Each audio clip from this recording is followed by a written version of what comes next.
আজকে যখন দেখে যে ছাত্রলীগের কর্মীদের বেদনার গল্প আর তার জীবনের গল্পটা আসলে মিলে যাচ্ছে, যখন সে দেখছে যে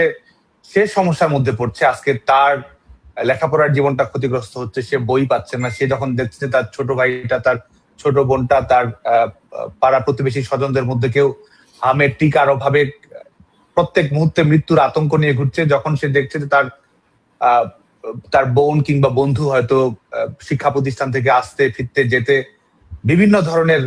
হুমকি ধামকি শিকার হচ্ছে, নির্যাতনের শিকার হচ্ছে, পরিবেশটা যখন এক ধরনের ভয়ঙ্কর পরিস্থিতির মধ্য দিয়ে গেছে, তখন আসলে তারা প্রতিবাদ করতে চেয়েছে, তখন আসলে তারা পাল্টা জবাব দিতে চেয়েছে। যখন তারা দেখেছে যে সরকার সমাধান করছে না, যখন তারা দেখছে যে সরকার নিজেই অপরাধী, যখন তারা দেখছে যে আইন শৃঙ্খলা রক্ষাকারী বাহিনী আসলে যারা মব স্টার তাদেরকে রক্ষা করছে, যখন তারা দেখছে যে বিচারকরা আসলে তাদের বিরুদ্ধেই রায় দিচ্ছে, ব্যবস্থা গ্রহণ করছে যারা তাদের জীবনের সমৃদ্ধির গ্যারান্টি নিয়ে এসেছিল, যখন তারা দেখছে যে প্রশাসন ভেঙে পড়েছে, যখন তারা দেখছে যে গোটা দেশটা আসলে গুটি কয়েক মানুষের অর্থ বিত্ত সমৃদ্ধ প্রভাব প্রতিপত্তি আর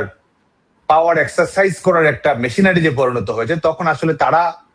তারা জবাব দিতে চেয়েছে। আমাদের শিক্ষার্থীরা, তরুণরা আসলে প্রথমত তারা জবাব দিতে চেয়েছে, তারা প্রতিবাদ করতে চেয়েছে,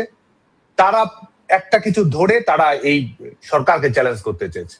এবং যে সমস্যার মধ্যে তারা রয়েছে এই সমস্যা পরিত্রাণ করার জন্য যেটাই বিকল্প হোক না কেন সেটা তারা খুঁজে পেতে চেয়েছে। এবং যখন তারা দেখেছে যে রাজনৈতিক দল এবং সরকার, বিশেষ করে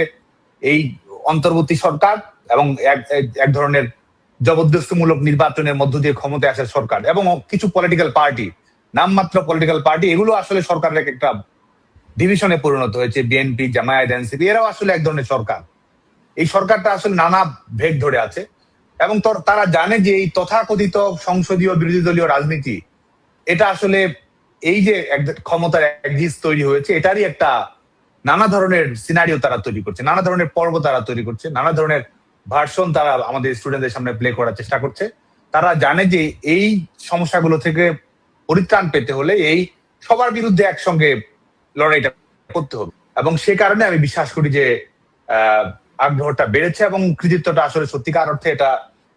এটি আমি মনে করি যে আমাদের সাধারণ কর্মীদেরকে নিতে হবে এবং এটা আমরা বক্তৃতার সময় কর্মীদেরকে কৃতিত্ব দিতে হয় এরকম বিষয়টি নয়। এটি হচ্ছে সত্যিকার অর্থে আমাদের কর্মীরা যে সাহসের পরিচয় দিয়েছে, অনুরাগের পরিচয় দিয়েছে এবং বুকচিতে লড়েছে।